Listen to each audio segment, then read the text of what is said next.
There's still a long way to go, and many people are still feeling the squeeze. But after a period of grave uncertainty, the British people can finally see the light at the end of the tunnel. And I really hope that makes each and every one of you proud. There would be no recovery without the Liberal Democrats.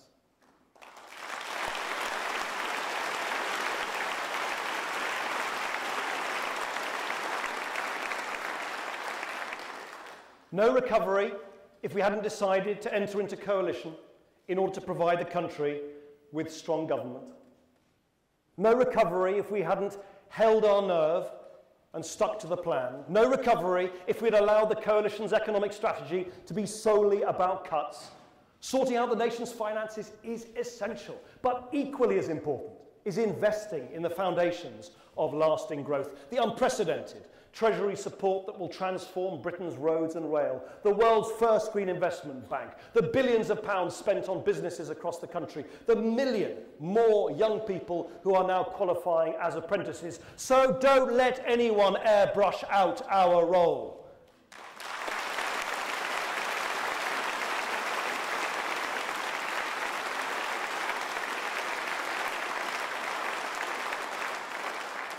Thanks to the heroic efforts and sacrifices of millions of people, we have been able to pull this country back from the brink.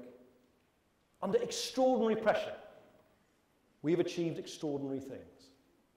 And no matter what our critics say, when the history books are written, they will say that most extraordinary of all, the country was put back on the right track by a party which had never been in government before, but which had the guts and the courage to do what it took.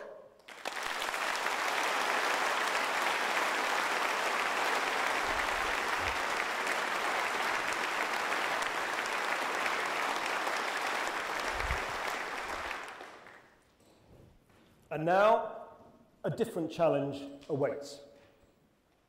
We've been in emergency mode for the last 4 years, but that is now slowly changing.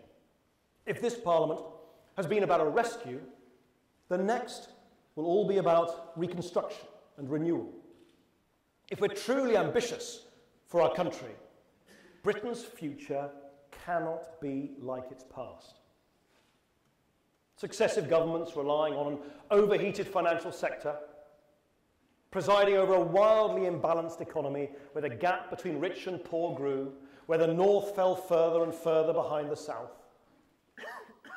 Successive administrations jumping from one set of public service reforms to the next, while Whitehall just seemed to carry on regardless as more and more power was sucked up to the centre. I don't want us ever to go back there. It cannot be right that the country goes through all of this pain, only to end up where we started when it all went wrong.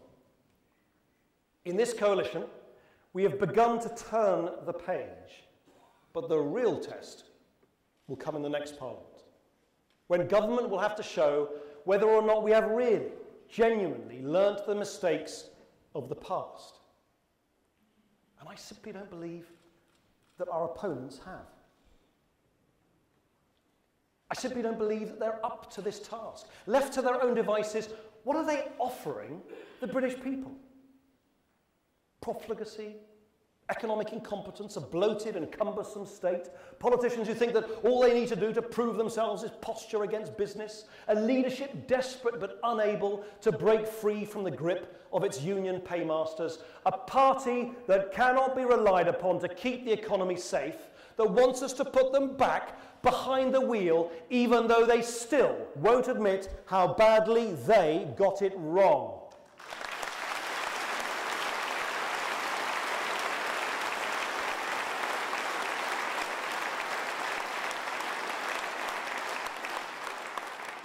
Or how about widening inequality?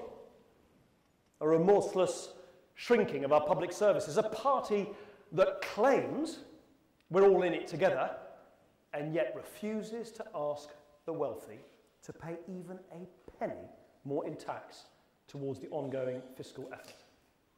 A party which will instead single out one group, the working age poor, for especially tough sacrifices. 12 billion worth of especially tough sacrifices from people who are trying to work their way out of poverty and who we should be helping stand on their own 2 feet.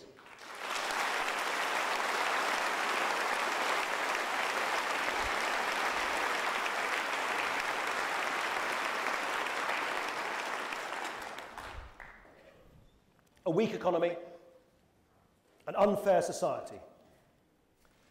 If that all sounds depressingly familiar, it's because most of us have lived through it all before.